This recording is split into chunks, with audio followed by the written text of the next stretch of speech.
Hi, I'm Wendy Ogilvie, the Director of Environmental Programs at Grand Valley Metro Council, and I'm pleased today to introduce Matt's presentation for our forum. Matt Chapman serves as the Project Manager for Grand Rapids Whitewater. Matt came to Grand Rapids Whitewater in September of 2015 after serving as the Executive Director of Alternatives in Motion for 4 years. Matt has over 15 years of experience in the nonprofit sector and is knowledgeable in marketing, special events management, grants management, donor development process, and organizational development. Matt holds a Bachelor of Science in Advertising and Public Relations and a graduate certificate in Nonprofit Administration from Grand Valley State University. I'm glad you could join us today, Matt. Hello, my name is Matt Chapman from Grand Rapids Whitewater. Thank you for joining us for the virtual Elgro Spring Forum. I am going to give you a presentation on the Grand River Revitalization Project. This is a very exciting project that's been in the works for over a decade now. Grand Rapids Whitewater is very excited to partner with Grand Valley Metro Council, Downtown Grand Rapids Inc., and the City of Grand Rapids, along with a number of other local partners and firms that are working on this very exciting project. I want to first start with a little bit of history about the river and talk just a little bit of background information about why this project is happening and what we're proposing to do. And then we'll actually get into the project update itself and give you a little bit more of a real-time glimpse into where we're at today with this project. So on the next slide, I would like to play a short video. In the 1800s, our river was grand. The waters rapid. If not for the Grand River, Grand Rapids would not exist.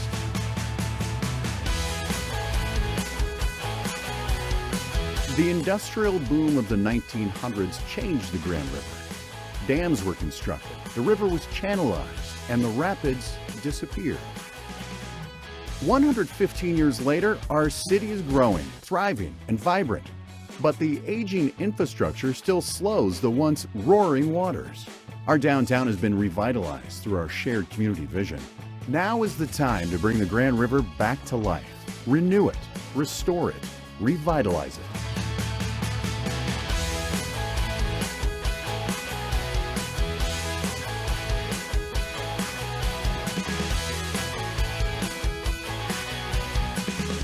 The Grand River Revitalization Project.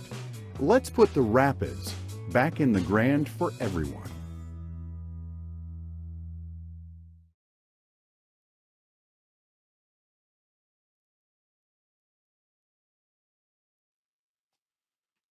We like to start the presentation with the video because it summarizes kind of some of the highlights, but we also like to start with this image, and this is an image of the St. Mary's Rapids in the Sioux, and this is an image that we believe is very similar to what the Grand Rapids used to look like before we actually started to remove the rock and the boulder and the material that was in the river and to build the dams that would help to facilitate the furniture industry. This is a quote here from Charles Whittemore of the Kent Scientific Institute. We've done a lot of research on the rapids and relied on a lot of these types of historical writings. We have not been able to find any photos of the original rapids. We actually started to manipulate the river before photography. So we've relied on some of the historical accounts like this one and others to help guide us through this process. As we seek to restore a river as much as we physically can. Obviously, the city has grown right up to the river edges, and we've altered the natural course of the river. But we're trying to restore as much of that sense of these rapids as possible. Another quote that we found recently, and those of you from Grand Rapids will be familiar with the name Charles Belknap, but we found in the Grand Rapids Press from 1922 an article where Captain Belknap was talking about his reflections as a 9-year-old in the Grand River, and he talked about sitting on island number 1.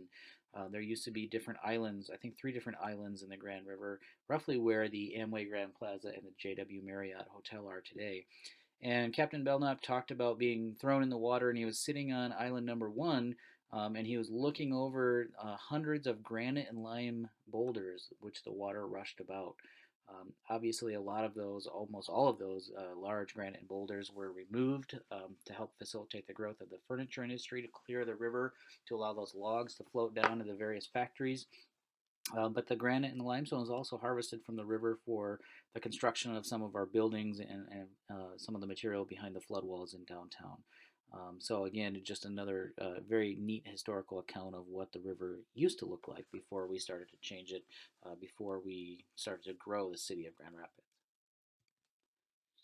If you've seen any of these presentations or updates in the past, you've probably seen this graphic. This is an important graphic because it kind of sets up the rationale for why we have this opportunity to restore the river. We are focused on about a 2-mile stretch of the Grand River from Ann Street on the north to Fulton Street on the south. And in that 2 miles, the river actually falls naturally 18 feet. And to put that into context, from Fulton Street, 40 miles downstream to Lake Michigan, where the river empties out into Grand Haven, the river only falls about 4 feet over those 40 miles. So we have a very unique and very rare opportunity to do that and to have rapids that were grand rapids. And that's why we're trying to seek as much of that sense, and why we're really focusing on just this 2-mile stretch of the river, removing those dams and trying to recapture some of that historic rapid as much as possible.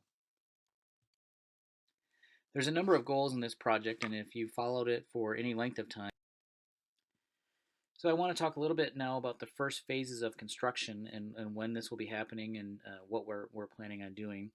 So we're very closely working right now to submit permits, and we finalized the design for this, what we call the lower reach, or the RCPP reach.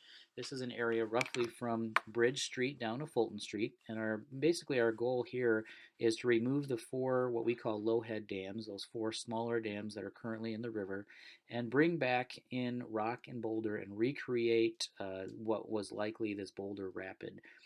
This again, if you attended previous forums, you know that this is a stretch where we received a $4.1 million grant.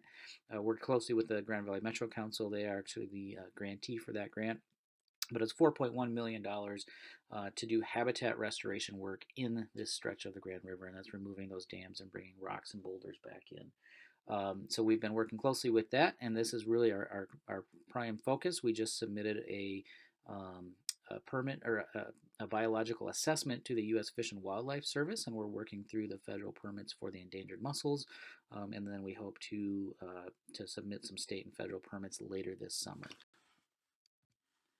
This has been a very challenging design in this reach of the river, and it's partly due to the river, the fact that the city is right at the edge of the river, but it's also due to the fact that river restoration projects are just very complex, and they're very complicated, and it's not at all uncommon for them to take 10, 15, 20 years or more as we work through the various permit requirements and the various challenges and constraints that we have.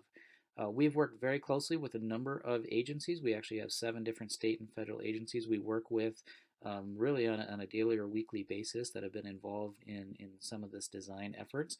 We've come up with design constraints, and we've tried to develop a design that works around those constraints. One of the biggest challenges, we really have 2 significant challenges, and that's the endangered mussel, but also the invasive sea lamprey. We cannot do anything in this first phase of the project that would do anything to prevent the 6th Street Dam from continuing to serve as a barrier to invasive sea lamprey like it does today. So we've had to work very closely to make sure that we're not changing those water levels at the 6th Street Dam.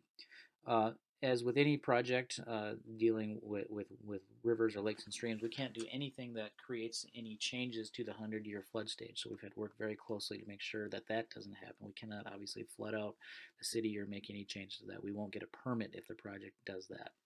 And then lastly, we've worked very closely with the Michigan Department of Natural Resources, their fisheries division, working on fish passage and trying to improve the fish passage and fish habitat in such a section of the river from what it is today. Again, we have those 4 low head dams that create very high velocity water across the whole channel. We work closely to design a project that breaks up some of that velocity and allows fish passage routes around different features.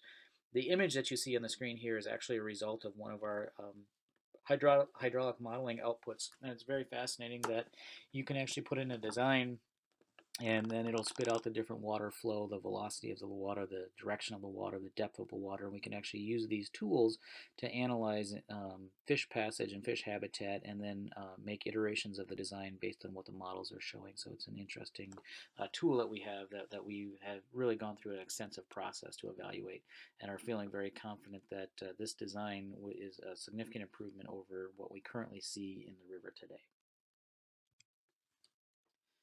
This is an image that shows the first actual features that will be constructed in the river as a result of the RCPP project. So again, this lower reach project from Bridge Street to Fulton Street, we will remove all 4 of the low-head beautification dams, but due to some of our design constraints, we cannot do any other actual work in the river upstream of Anabuan Park. So the features that we'll build in this first part of the construction are shown on the screen now.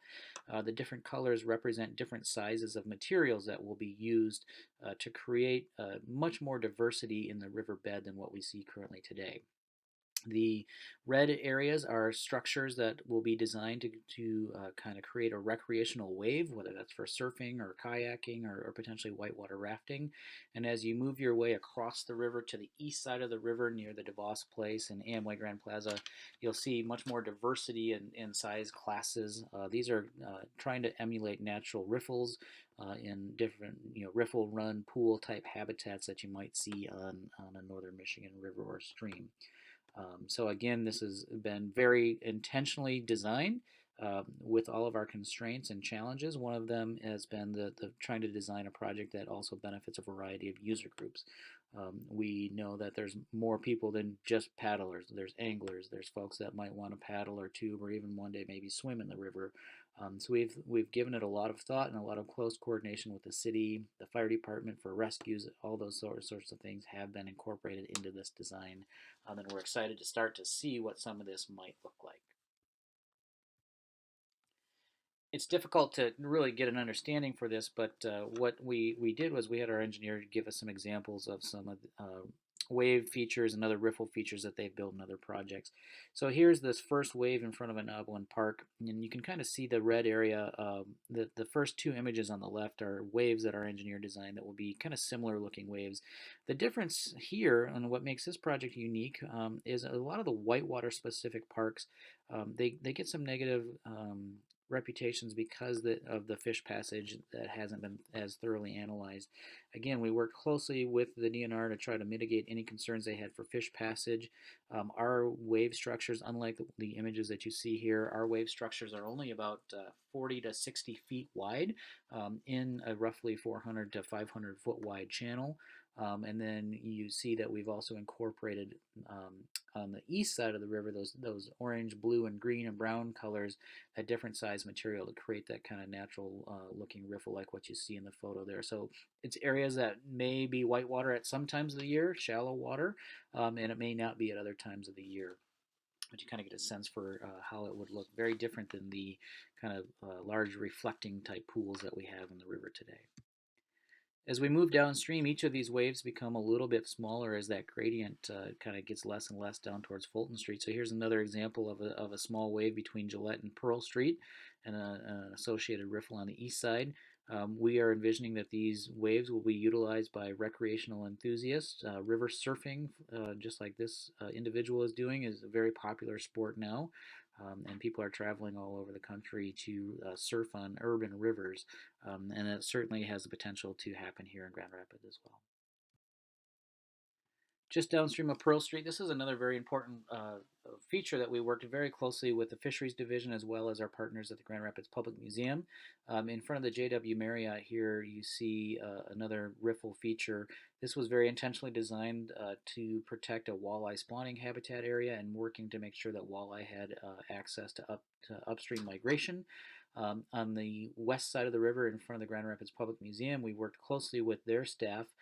They have a very large vision, a grand vision of getting kids down into the river and having the river become a classroom. So we've worked closely with them and to incorporate a design that's both safe but also provides some of these recreational elements that we're working with.